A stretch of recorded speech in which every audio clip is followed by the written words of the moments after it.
Hey, I'm Alex Radcliffe from Board Game Co, and this is the News and Week in Review, where we're going to go into a variety of news pieces, the videos of the week, the games I've covered, the games I've played, all of that and more, links and timestamps to everything down below. But first, we'll start off with both our sponsor as well as the news, because Allplay is a channel sponsor. You can go to allplay.com, but that's not what we're here to talk about now. Instead, we're focusing on the news part of things, because Allplay at Gencon held a news showcase, where they announced a bunch of things from themselves as well as things from partner publishers. For themselves, they have a bunch of announcements, but the biggest ones are going to be Dominant Species is going to be coming back with part of their oh my gosh, what's it called? The Masterworks. They have a few new lines. They have Masterworks, they have Epics, and I always forget the name of the last one. But basically, we have Dominant Species is going to be reprinted from Chad Zenson, artwork by Ian O'Toole, and a new version from Allplay. They have a Magical Day, which taps into their Creations line, which will lean into being IP focused, but is starting off with a IP inspired as opposed to an actual IP game. They have Through the Mountains over here, and then they have Crash Landed, I believe it is. I don't see it on the page over here. This is from W. Eric Martin's Board Game Beat, but I believe they have Crash Landed as part of their Epics line, the first one in their Epic storyline, which is going to be like more, I think, big box narrative adventures, kind of, but possibly a whole lot more than that.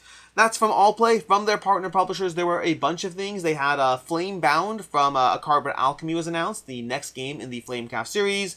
Then there was Druid City Games has something they teased. They already have Tidal Blades 2 coming shortly. Well, an expansion to Tidal Blades 2, Rise of the Unfolders. But they have something else that they teased at that announcement. They had Baba Is You, as well as Party House, I think it's called Party House from Bitewing Games. Basically, they had a bunch of announcements from Allplay as well as partner publishers. Another small news over here, we have, not small, just one piece instead of 5 pieces. We have Mercenaries Wanted from Cephalofair. This is a drafting game which you attempt to accomplish a bunch of goals across 4 rounds. The first 3 rounds are more basic, and the 4th round is a final competition. I got a chance to see this briefly at Gen Con. It's more games in the Cephalofair and the Gloomhaven line of games.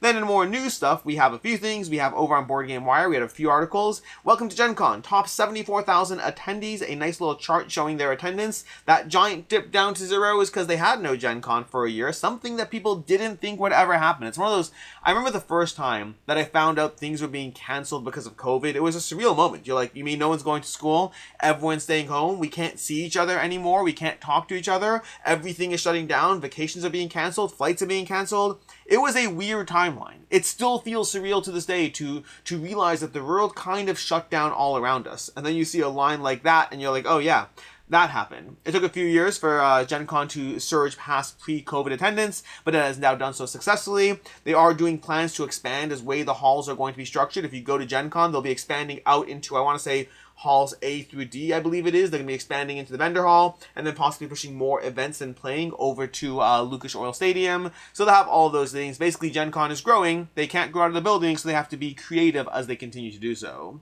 We have Asmodee. Asmodee continues to grow. Net sales continuing to 422 million. Board game revenue jumping 16%. You can read this article on Board Game Wire if you want the ins and outs, the nitty gritty. But Asmodee has continued to show over the years that they are not some mega corporate overlord, except for their return policy. The return policy straight up sucks. I'm not gonna sugarcoat that.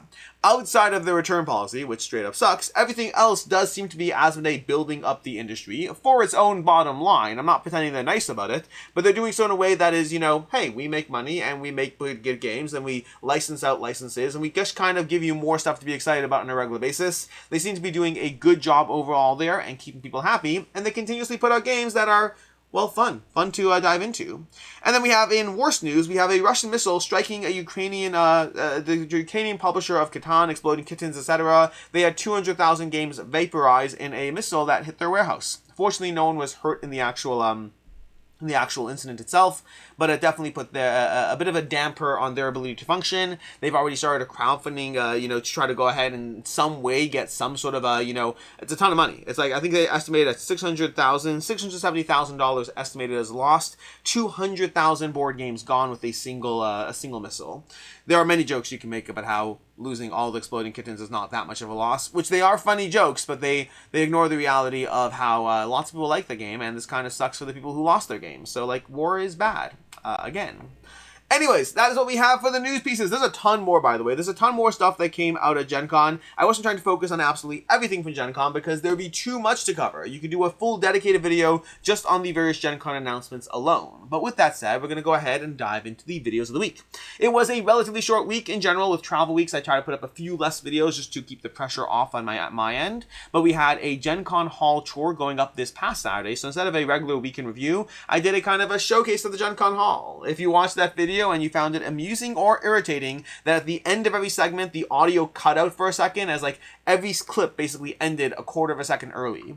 The reason for that, I found this out later, but the reason, I found that this was happening later, but the reason for that is I was using a mic that was on a quarter second delay or something, so whenever I hit done with the segment, my audio hadn't fully transmitted over. So every single segment ends with me going, and we're going to check out that, and we're going to go ahead and see. Every single thing was just like a cut off quarter of a second. It doesn't help that I talk fast. It probably would have been less of an issue if I was talking slower because you'd miss less of that final quarter of a second. Anyways, it was a Gen Con Haul tour. I will have a full haul tour coming as well.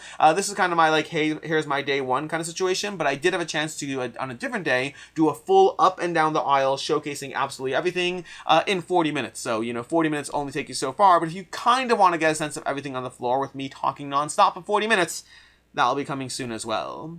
We also had a reviewing the Gamefound Feast video. That went up Wednesday. The Gamefound Feast went up the prior Wednesday. I got back from Gen Con. I usually do a bit of a, after the Gamefound Feast comes out, I do my own little, like, here's what I'm most excited about and why. Despite hosting the feast, I kind of have two roles because I work for Gamefound. I'm CMO over there. I host the feast. That means I get to go ahead and do showcase things. And coming up next, we have whatever. But it is more of a showcase role as opposed to as a content creator, I get to tell you, here's what I'm excited about. Here's why. These are the things that interest me more. These are the things I'm hesitant about. So that's my recap. If you want to check that out, there were 26 games in the Gamefound Feast. A bunch of them I could not care less about from the stance as a personal fan. And the rest of them I'm excited about to various degrees. And the higher up ones I'm particularly excited about. So if you want to check that out, that went up Wednesday. There was also a Gen Con Haul video. I did a live Gen Con Haul with Meg. I think the first time we've done a live Gen Con Haul. Well, live haul of any convention. It's a lot of games. Usual disclaimers apply whenever you're watching any content creator come back with a whole host of games, or I would extend that past content creator, anyone who's in the industry. It's usually much easier to get your hands on a lot of games for a variety of different ways or reasons. And then outside of that, there's still gonna be people who go to Gen Con and come back with 50 games just as a regular fan of board games. People do that, but it's just worth knowing you don't need to do that. And in fact, it can be overwhelming and pressure. For me, it's kind of a job in a weird way. So I love board games, but I also overwhelm myself with them. Like, I've taken a weird sense of perverted pride, like almost, what's the word for it? Masochistic pride, in the fact that over the past 4 days, I have learnt like 39. In the past 4 days, I have learned 39 games. 39 games in 4 days, okay? Now, granted, many of them are going to be smaller box games like this. Like, the rulebook on this is not long at all, but it actually does look kind of fun. But, like, this is the rulebook for this one. But then also, amongst those 39 games, there's also Kano and Into the Machine and Mythic Baths and Buttonville and what's it called? Misfit Heroes. There's a lot more slightly meatier rulebooks. There's 1 and 2 particularly meaty rulebooks. But the past 39 days have definitely... Regular reminder to check how much space you have left on your SD card before filming, but...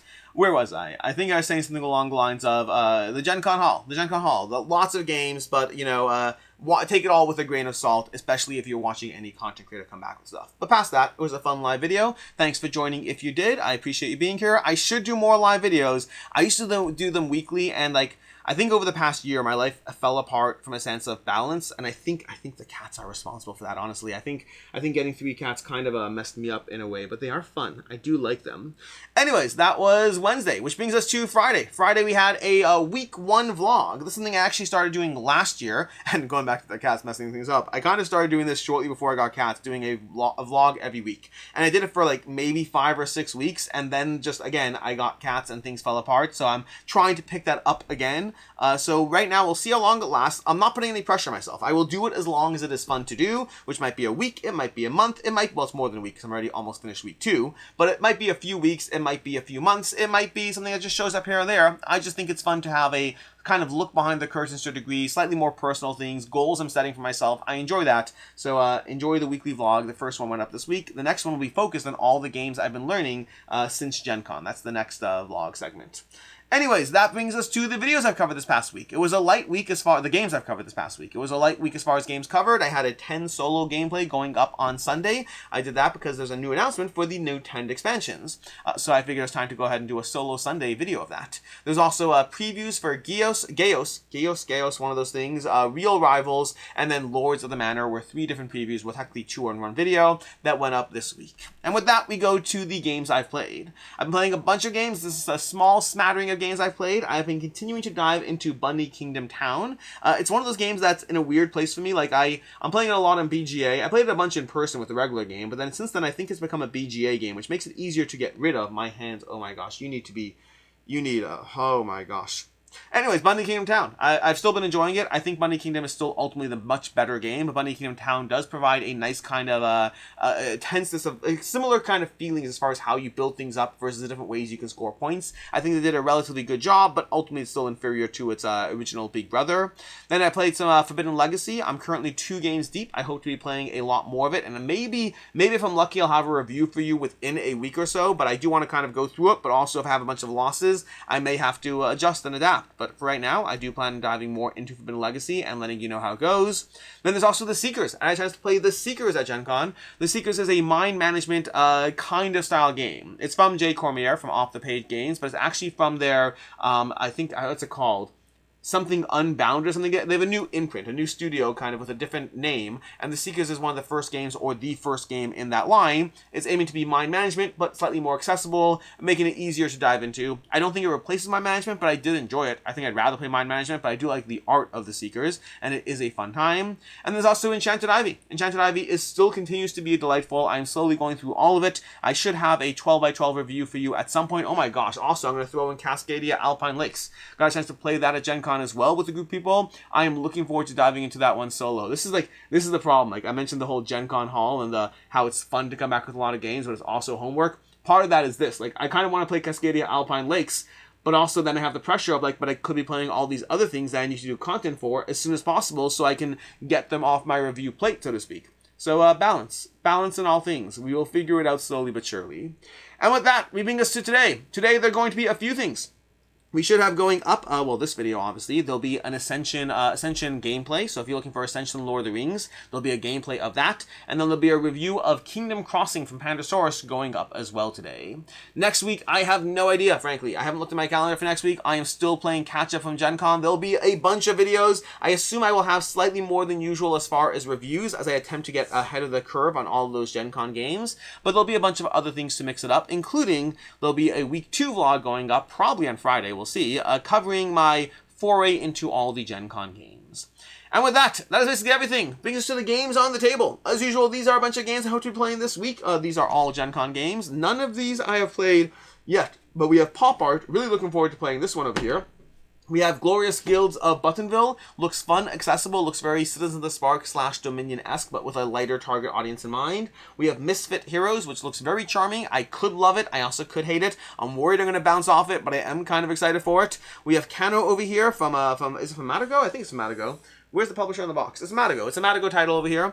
This one looks very charming. Read the rules. Very excited to dive into this one. Into the Machine looks absolutely delightful. I played a prototype 4 years ago, and I'm looking forward to diving into it soon. And the Mythic Baths looks kind of light, accessible. I do wonder if it'll be a game that sticks with me, but it looks like it has enough charm to it that it might well be worth diving into several times. Diving because, pun intended-ish. It's all about baths. It's all about water. Anyways, with that has been your news and week in review. Until next time, I'm Alex Radcliffe from Board Game Co. I hope you have an excellent week, and as always, I hope you have a good one.